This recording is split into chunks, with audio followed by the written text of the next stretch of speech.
They say the moment before death, your life flashes before your eyes. But what they don't tell you is what comes after that flash. What happens when the darkness swallows you whole, when your last breath escapes, when your heart stops beating and the world goes silent? Tonight, I'm going to share something that will shake everything you think you know about death. This is the story of a man who died on a rain-soaked highway at 2:47 a.m., a man who felt his soul leave his body and plunge into an abyss so dark, so absolute that even his worst nightmares couldn't compare. But what happened next defies everything science can explain. He says he was caught, held, embraced by something or someone that radiated a love so powerful it burned away every shadow in his soul. He looked into eyes that knew every sin, every failure, every secret shame, and saw only compassion. He was given a choice: stay in that perfect peace or return to a broken body and a life of pain. The question is, what would you choose? And more importantly, what if he brought back proof that death isn't the end, but only the beginning? Stay with me, because this story will change the way you see everything. The rain hammered against the windshield like 1,000 tiny fists, and the taxi's wipers struggled to keep up with the downpour. It was 2:47 a.m., and the streets of downtown were empty, slick with water that reflected the neon lights in distorted patterns. He had been driving for 16 hours straight, trying to make enough money to cover his daughter's medical bills. His eyes burned with exhaustion, but he couldn't stop.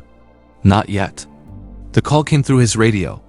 A pickup at the corner of 5th and Madison. Something told him not to take it.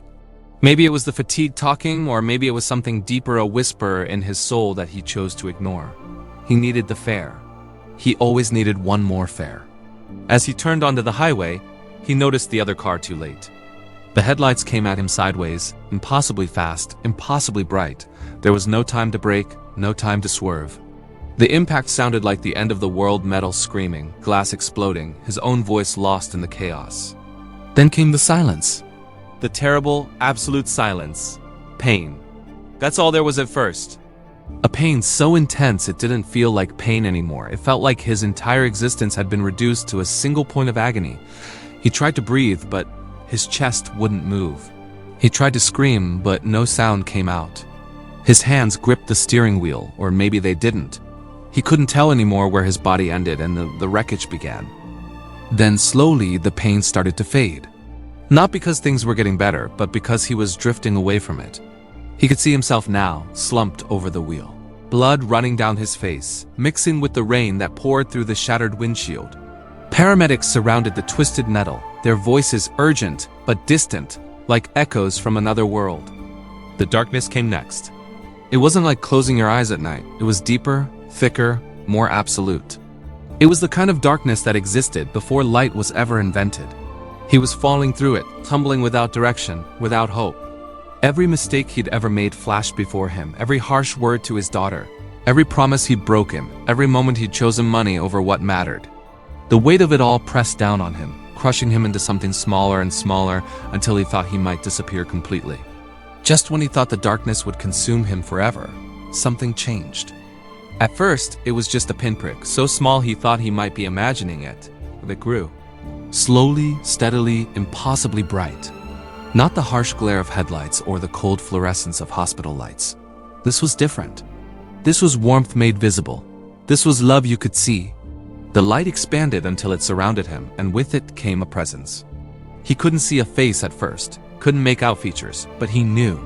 Deep in whatever was left of his soul, he knew. This wasn't just any presence. This was Jesus, not the figure from paintings or stained glass windows, but something more real, more immediate, more overwhelmingly present than anything he'd ever experienced.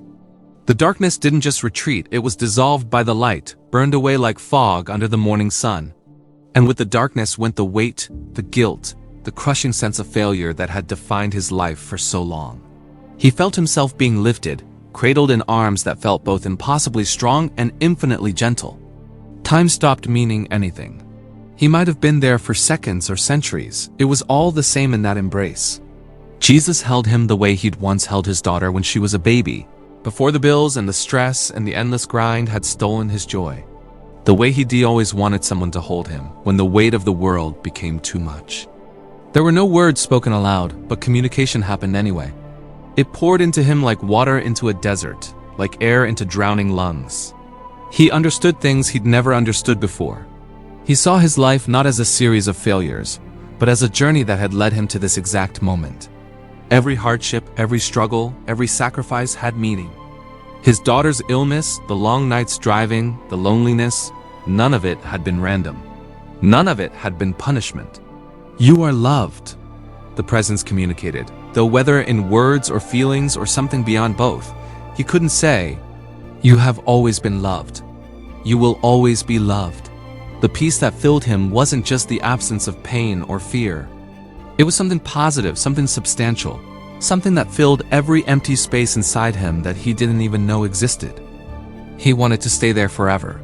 Every cell in whatever form he now existed in yearned to remain in that embrace, in that perfect peace.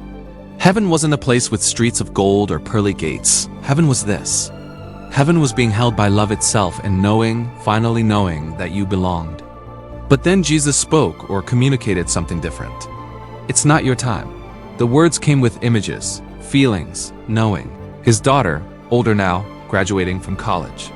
His daughter standing at her own wedding. His daughter holding her own child. Things that hadn't happened yet. Things that wouldn't happen if he stayed here. "But I want to stay," he tried to say, though he had no voice. "Please, let me stay. You have work to do," came the response, filled with both compassion and certainty. "Others need to hear what you've seen. Others need to know they're not alone. Your pain had purpose. Your struggle had meaning. And your story can bring light to those who walk in darkness." He felt himself being turned, gently but firmly, back toward something. He could see it now, a tunnel, or maybe just a direction, leading back to the world of pain and rain and twisted metal. He didn't want to go. Every part of him resisted. But in the resistance, he felt something else. Trust. If Jesus said he had work to do, then he had work to do. As he moved away from the light, Jesus' final communication reached him. "I will always be with you. In your darkest moments, remember, you are held. You are loved. You are never alone." The pain hit him like a freight train. His chest exploded with agony as someone pressed down on it. Chest compressions, he would learn later. His lungs burned as air was forced into them. Every nerve in his body screamed. He wanted to go back to the light, back to the peace, back to those sacred arms. But he opened his eyes. The paramedic's face swam into view, rain and blood and tears mixing together. "We've got a pulse. Stay with us, buddy. Stay with us." The man was shouting, but he sounded like he was crying too.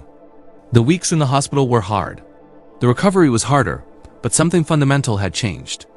When his daughter visited, he held her hand and really saw her for the first time in years. When the bills came, they were still overwhelming, but they didn't crush him anymore. When the nightmares woke him up at 3 a.m., he remembered. He was held. He was loved. He was never alone. He started talking about what happened. First to his daughter, then to the hospital chaplain, then to anyone who would listen. Some people thought he was crazy. Some people thought it was just the trauma talking. But others saw something in his eyes, heard something in his voice, and felt something stir in their own souls. He never drove a taxi again. Instead, he found his way to hospice centers, to support groups, to anywhere people gathered who were facing their own darkness. He would sit with them, hold their hands, and tell them about the light, about the presence, about being held in the arms of love itself. "Death isn't the end," he would say, his eyes bright with certainty. "It's not punishment or darkness or nothingness. Death is going home. And when you get there, someone is waiting to hold you. Someone who knows every mistake you've made, every pain you've suffered, every fear you've carried and loves you anyway, completely, eternally, without condition." He lived 30 more years after that rainy night. 30 years of purpose, of meaning, of bringing light to others walking through darkness. And when his time finally came, when the darkness came for him again, he wasn't afraid. He smiled, closed his eyes, and whispered, "I'm ready to come home now." And in the distance, growing closer with every second, he saw it. The light, the warmth, the arms opening to receive him. "Welcome home," came the voice he'd never forgotten. "Well done, my faithful servant, well done." His story didn't end that rainy night, it began, and neither does yours end here. What you just heard isn't fiction. It's not a fairy tale designed to comfort us. This man walked through death's door and came back with a message that could change everything. we are not alone. We have never been alone. But here's what keeps me awake at night. How many others have seen what he saw? How many have been held in those same sacred arms and returned with stories that could shatter our fear of death forever? The answer might shock you, and I've collected dozens of these accounts. If this story made you feel something, if it stirred something deep in your soul, then I need you to do 3 things right now. First, hit that subscribe button, because every week I bring you real experiences from people who've crossed over and come back. These aren't bedtime stories, they're testimonies from the other side. Second, smash that like button. It tells me you want more of these profound encounters, and it helps others who are searching for answers find this channel. Third, drop a comment below. Tell me, do you believe him? Have you or someone you know experienced something similar? Your story might be the one that gives someone else hope in their darkest hour. The truth is waiting in the shadows, and I'm here to bring it into the light. One story at a time. One soul at a time. Don't walk away now. There are dozens more accounts waiting for you. Click the next video, and let's continue this journey together into the mysteries that lie beyond death's door. The question isn't whether there's something after death. The question is, are you brave enough to hear what's waiting there?